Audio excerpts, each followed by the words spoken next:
you have no questions, we move to the next speaker. It's Jan-Yves Tinebes, representing Europe. Hello, everyone. Thank you very much. Can you hear me? Yes. Okay. Thank you very much for the kind invitation to present our small facility. I don't know if I'm live. My name is Jean-Yves Tinebes. I'm a research engineer in the Institut Pasteur, and I work in a small facility dedicated to service in image analysis, just dedicated to that. And this short exchange, I will present very briefly how we work, what have we learned doing our work, and what can we do together to serve a broader community.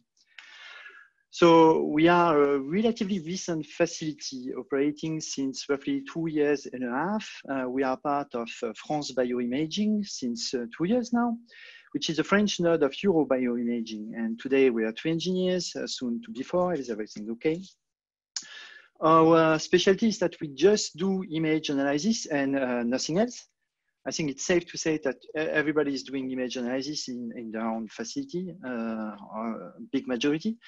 Our originality is that we just do that. It's our specialty. And we are not the only one. In Europe, I can cite, for instance, in the EMBL, there's the facility led by Christian Tischer, and in the ETH Zurich, the facility led by Simon Norelicke. So we run by the open access equal access facility model. Roughly speaking, our activities can be grouped by 4 groups. First, we offer working support to our users. We do collaborative projects with them. We try to build and maintain an infrastructure for image analysis, and we develop image analysis tools like TrackMate or Mastodon. Just for the sake of time, I will try to be very brief, and I will just speak about the collaborative projects and completely ignore the rest. That's what consumes most of our time and energy. And every time we ask, this is what our users want us to do. Collaborative projects, roughly speaking, it's a more or less big user request involving bioimage analysis. And our work then actually consists in elaborating and validating a bioimage analysis workflow that turns image into quantitative information. And sometimes actually to carry on the analysis to the very end. In the past years, the user requests tended to be very varied in scope and in length. Very quick examples. So what you see here, it's a mix of B cells and T cells imaged in the microscope. And I've been asked on this project to create a tool that would automatically detect when 2 cells contact and to track this contact over time. And at the same time, to follow the calcium dynamics and try to see if calcium correlates with the establishment of a contact. Fabrice, Sebastian, and myself, we got the chance to work also, for instance, on zebrafish hematopoiesis, trying to extract quantitative information from the aorta of the zebrafish embryo.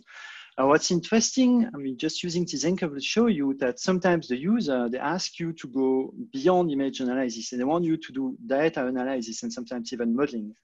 Sebastian spent some time to see if the contraction of the actin cortex was okay. So because projects are highly iterative, we tend to work on several projects at a time. And so just to harness this, you need some project management tools.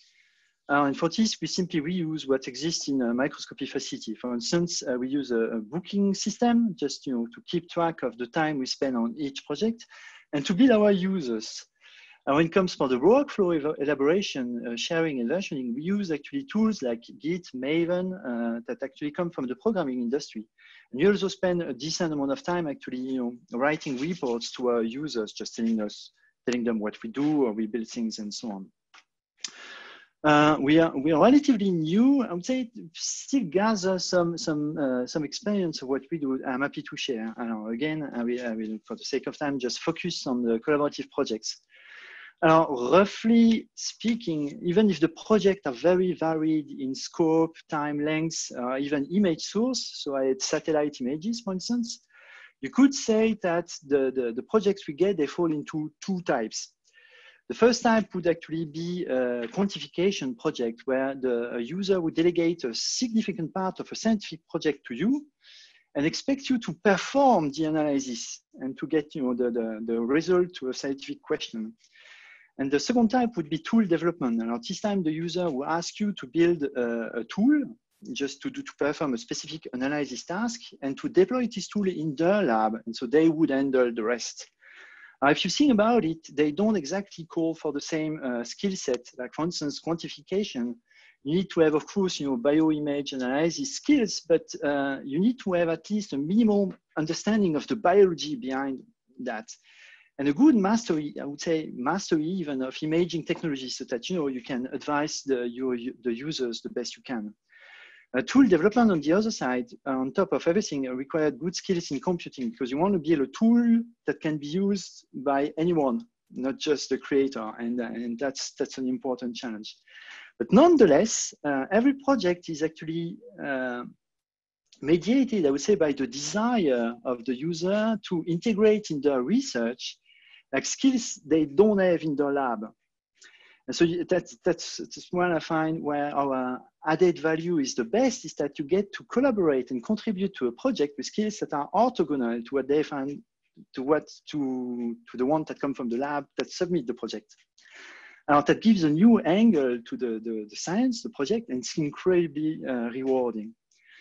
When we are lucky, we get to value our work differently for the two types. For quantification projects, sometimes we join as an author when everything goes well of the project that describe the work. In the case of tool development, we try to write a technical paper that actually describe the tool if it's general enough so that it can be of use to the wide community. It's not super easy.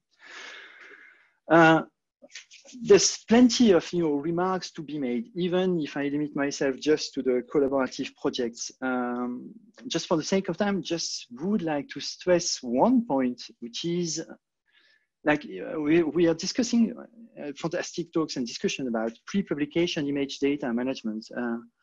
What I see, and that's an opinion, is that in image analysis, there's two components. There's the image data management, but there's also the analysis workflow is data that deserve management too, right?